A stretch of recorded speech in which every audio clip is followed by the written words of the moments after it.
की।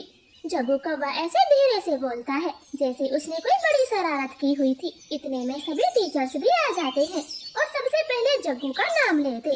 देखें गौरी जी, जग्गू जरा भी नहीं पढ़ता है और सारा दिन क्लास में शोर मचाता है और इसने बच्चों से लड़ाई झगड़ा करना भी शुरू कर दिया है। क्यों रे जग्गू, अभी तो तू मुझसे मना कर रहा था और स्कूल में तेरी इतनी बदमाशी मिली। चलो सॉरी मांग टीचर जी से। सॉरी टीचर, आज के बाद मैं किसी से लड़ाई झगड़ा नहीं करूँगा, मुझे माफ कर दे। इतना बोलकर जग्गू अपनी सीट पर जाकर बैठ जाता है। उसके बाद गुड़िया का नाम बोलता। सारे टीचर गुड़िया की तारीफ कर रहे थे। गुड़िया एक बहुत इंटेलिजेंट बच्ची है, हमेशा अपना होमवर्क सबसे पहले चेक करवाती है, क्लास में सभी बच्चों से अच्छी अच्छी बातें करती है और गुड़िया पिछले 2 सालों से अपनी क्लास की मॉनिटर है। गुड़िया के लिए एक बार क्लैपिंग हो जाए।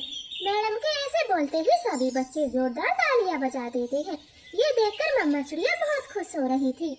मैडम जी, मेरी गुड़िया पढ़ने के साथ साथ घर के कामों में भी रुचि रखती है। अभी अभी इसने मुझसे घोंसला बनाना सीखा है। लो, कितनी होनहार बच्ची है। काश सब बच्चे ऐसे ही होते। जग्गू, खासकर आप गुड़िया से कुछ सीखें। मैडम चील की ये सारी बातें सुनकर गौरी कभी भी गुड़िया से जलने लगी थी। पेरेंट्स मीटिंग खत्म हो जाती है, वो सब अपने अपने घर लौट रहे थे जब देखो गुड़िया गुड़िया गुड़िया के अलावा कोई और दिखता ही नहीं। अरे मेरा बेटा भी तो बहुत इंटेलिजेंट है। हाँ मम्मा, मैं भी इंटेलिजेंट हूँ, बिल्कुल आपकी तरह हूँ। ऐसे वो माँ बेटा गुड़िया से जलने लगे थे। कुछ समय गुजर जाता है। एक दिन क्लास में टीचर सभी बच्चों को बता रही थी, बच्चों होली का त्योहार आ रहा है, इस बार की होली पर क्या क्या तैयारी करोगे? मैडम जी, मैं बहुत सुंदर रंगोली बनाने आती है। होली वाले दिन मैं जल्दी आकर रंगोली बना दूंगी और प्रिंसिपल रूम में भी बना दूंगी। शाबाश गुड़िया, पिंकी और स्वीटी, तुम दोनों भी गुड़िया की मदद करना।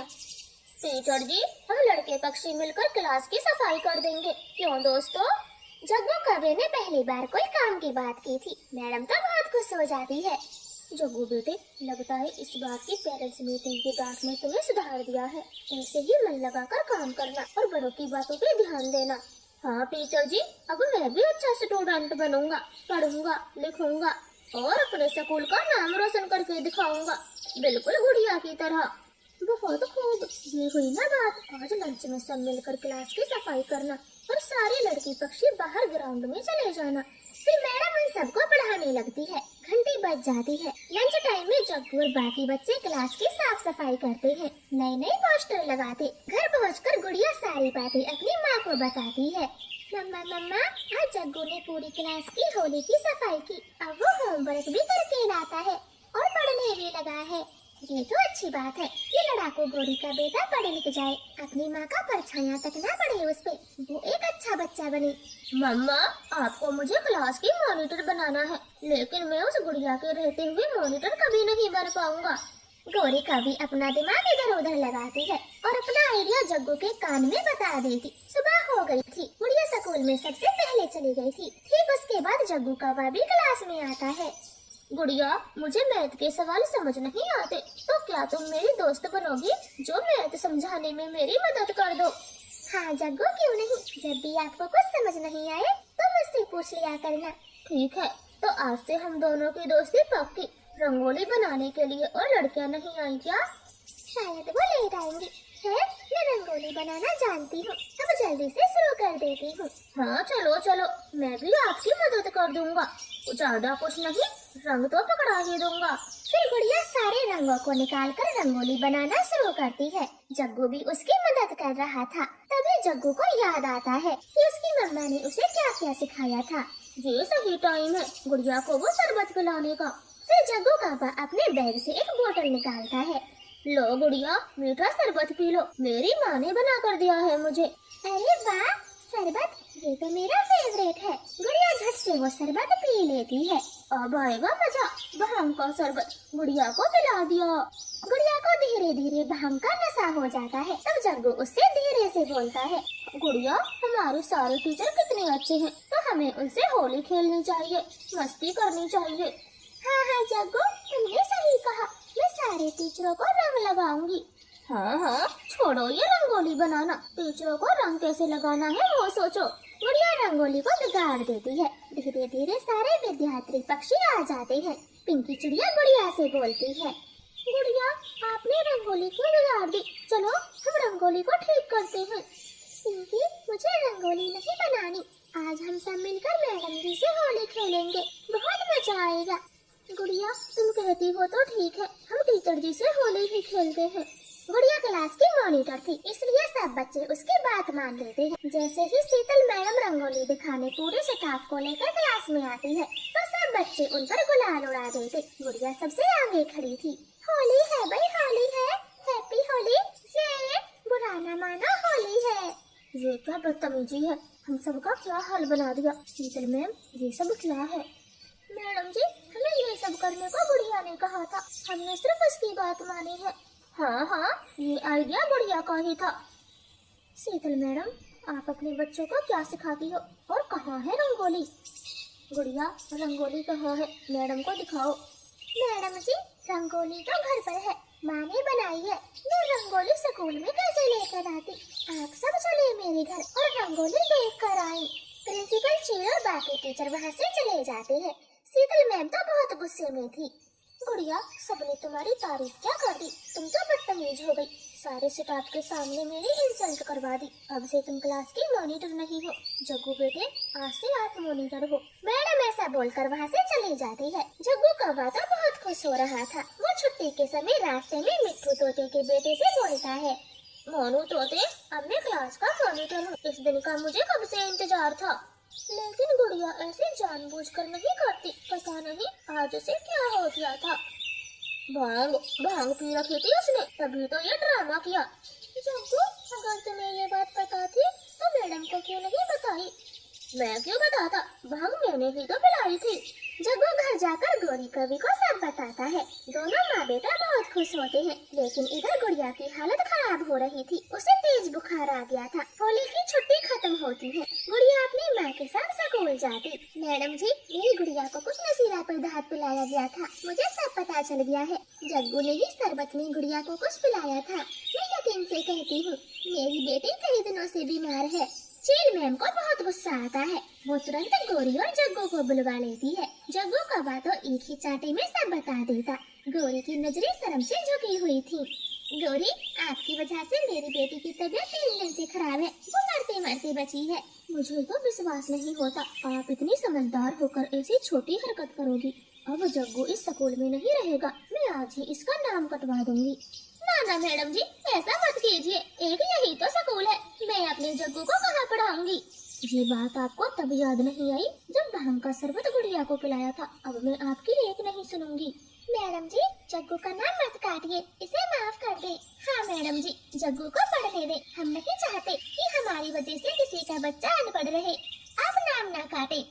देखो और कुछ सीखो, ये होती है माँ जो अपने बच्चों के साथ साथ दूसरे के बच्चों का भी भला सोचती है। मैं बहुत शर्मिंदा हूँ, आज के बाद जग्गू और मेरी कोई शिकायत नहीं आएगी। रानो जी, देखो इसकी माँ की भी शिकायतें होती हैं, जो आज से नहीं आएंगी। ये गोरी कभी नहीं सुधरेगी।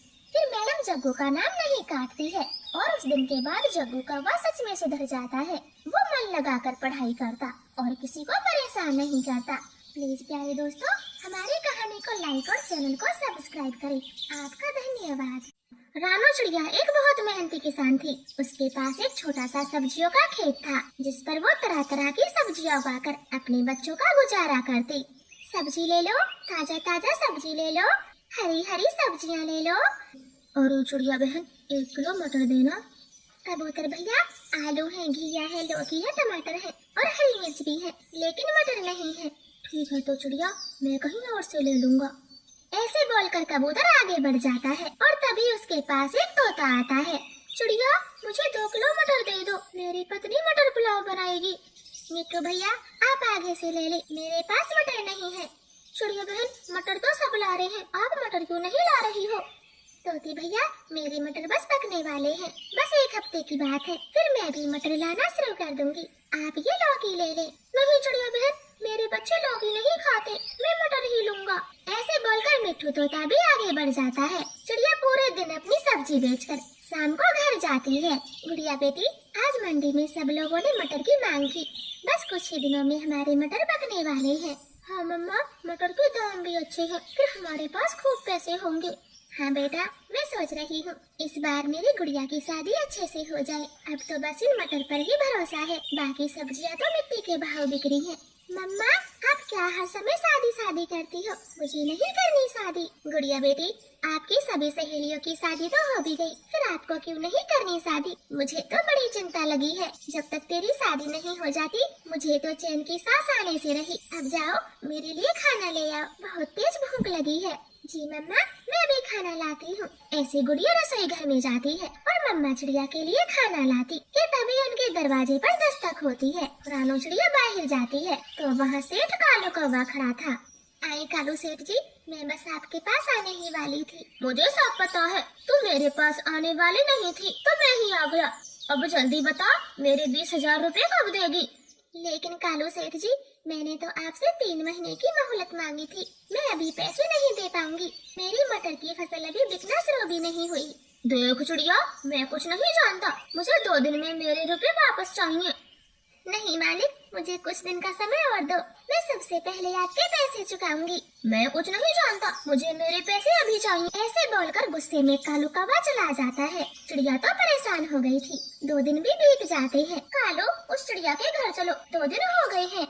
गौरी, चिड़िया ने 1 महीने का बोला है, वो हमारे पैसे दे देगी। अब रोज रोज जाना अच्छा नहीं लगता। कालू, तुम तो 1 नंबर के पागल रहोगे। मैं कौन सा उससे पैसे लेना चाहती हूँ? मेरी नजर तो उसके मटर के खेत पर है। देखा नहीं कैसी बढ़िया फसल हुई है। अरे गौरी, ये तो मैंने सोचा ही नहीं, तभी तो मैं सोचूं तुमने एकदम से पैसों का हल्ला कैसे बोल दिया। फिर दोनों चालाक कौवे चिड़िया के घर पहुँच जाते हैं और जोर जोर से शोर मचाते।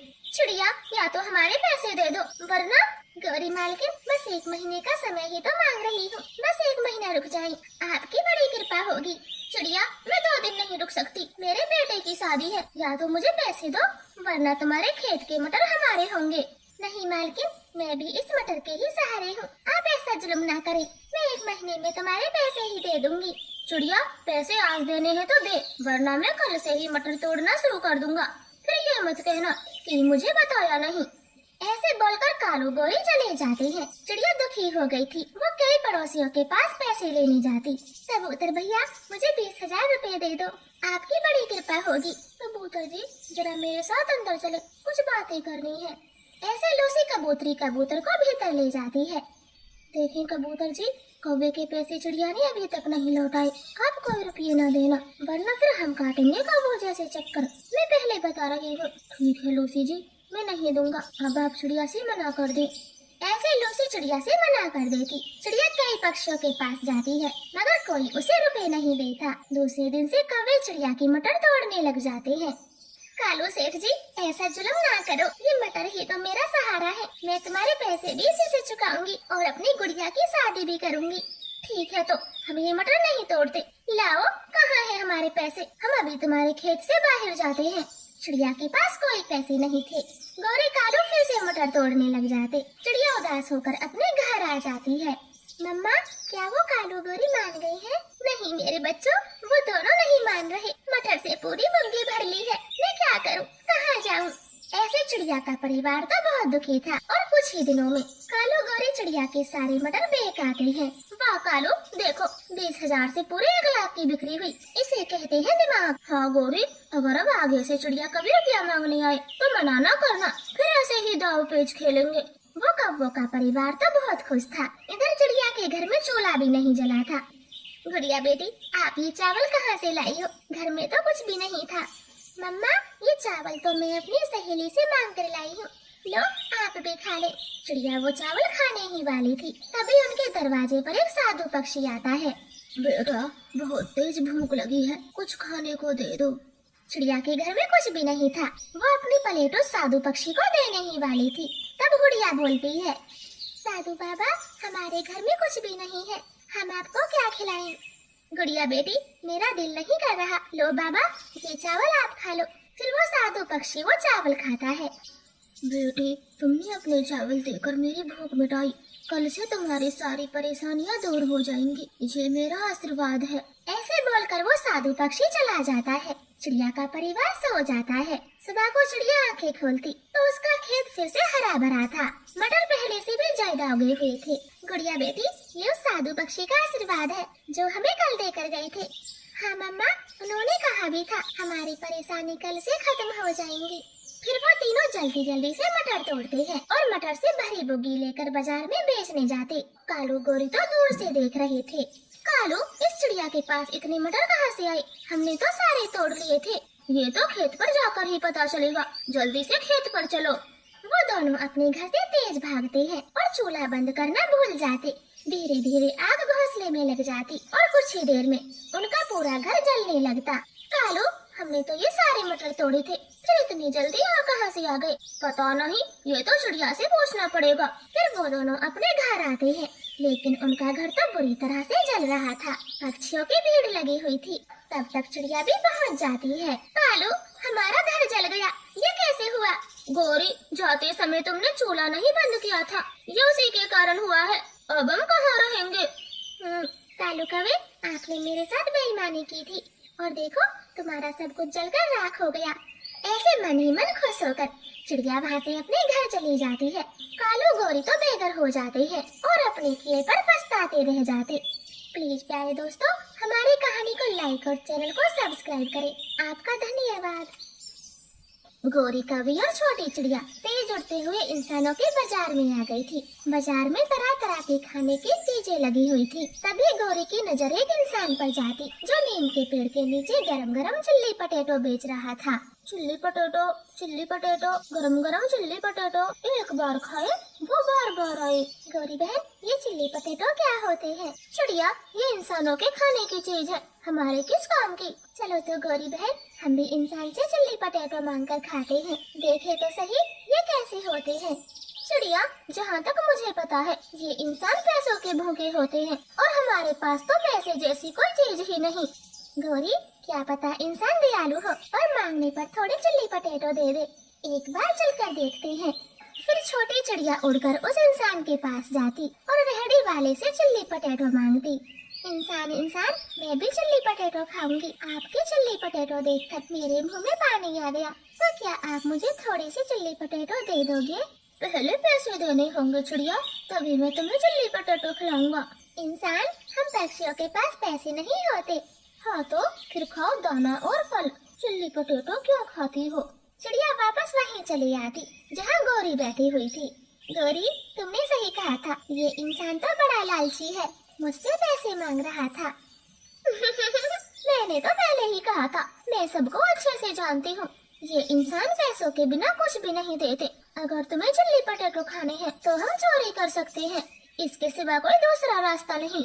रानो तो दूर से बार बार चिल्ली पटेटो को ही देख रही थी, उसके मुंह में पानी आ रहा था। हाँ गौरी, मैं भी गुड़िया के लिए आपके साथ चोरी करूंगी, ये अच्छी चीज है और तभी मेरी गुड़िया खा पाएगी। चलो हम चोरी करते हैं। ठीक है, तो अब ये इंसान जा रहा है, हम कल फिर से आएंगे। फिर वो दोनों वापस अपने अपने घरों को लौट जाती। गुड़िया बेटी, कल मैं आपके लिए इंसानों वाली चीज लेकर आऊंगी, उसका नाम चिल्ली पटेटो है। मम्मा, मेरी सहेली बोल रही थी, इंसानों की चीजें हमारे सूखे दानों से कहीं ज्यादा स्वादिष्ट होती है, मैं जरूर खाऊंगी। हाँ बेटी, मेरे तो देखने से ही मुंह में पानी आ गया था, कल को हम जरूर खाएंगे। ऐसे बातें करते करते दोनों माँ बेटी सो जाती हैं। रात गुजर गई थी। सुबह होते ही गोरी कौवी चिड़िया के घर आती है और वो दोनों चिल्ली पटेटो वाले के पास पहुंच जाती है। चिड़िया, तुम इस गंदे इंसान का ध्यान भटकाना और उसी वक्त मैं मौका देखकर चौका मार दूंगी। ठीक है गौरी, मैं इंसान का ध्यान भटकाती हूँ, थोड़े ज्यादा चिल्ली पटेटो लाना, मेरी गुड़िया खाएगी। फिर चिड़िया इंसान के पास चली जाती है और गौरी कौवी रेहड़ी के नीचे छुप कर बैठ जाती। चिड़िया तो थोड़ी देर जमीन पर आंख बंद करके लेट गई थी। अरे अरे, लगता है ये पक्षी मर गया, मेरी ही रेहड़ी के पास मरा है, अब इसे झाड़ियों में दूर फेंक कर आना पड़ेगा। फिर जैसे ही इंसान चिड़िया को उठाने उसके पास जाता, तभी नीचे छुपी गोरी चिल्ली पटेटो लेकर भाग जाती और पेड़ पे बैठ के इशारा करती, काए काए काए काए काए काए। लगता है गोरी ने काम कर दिया, अब मुझे उड़ जाना चाहिए। फिर छोटी चिड़िया वहाँ से उड़कर भाग जाती और वो दोनों अपने जंगल चली जाती। लाओ गोरी, मेरे हिस्से के चिल्ली पटेटो दे दो, जल्दी से आधा आधा कर दो। चिड़िया, जरा अपने पीछे देखो, वो गंदा इंसान लाठी लेकर आ रहा है। चिड़िया जैसे ही अपनी गर्दन पीछे घुमाती, गोरी तो जल्दी से सारे चिल्ली पटेटो चट कर जाती और डकार मार मार जाती। गौरी झूठ क्यों बोल रही हो, वहाँ कोई भी नहीं है, जल्दी से चिल्ली पोटैटो आधे आधे कर दो। माफ करना चिड़िया, मैं खुद को रोक नहीं पाई और स्वाद में सारे चिल्ली पोटैटो खा गई। गौरी तुम झूठी मक्कार हो, मैं फिर से कभी तुम्हारे साथ नहीं आऊंगी, तुम बहुत झूठी हो, अब से मैं कभी तुम्हारे साथ कोई काम नहीं करूंगी। ऐसे चिड़िया वहाँ से चली जाती है। गुड़िया तो मम्मा चिड़िया से सवाल करती, मम्मा मम्मा आप तो आज चिल्ली पोटैटो लाने वाली थी, फिर कहाँ है? मैंने दाना भी नहीं खाया।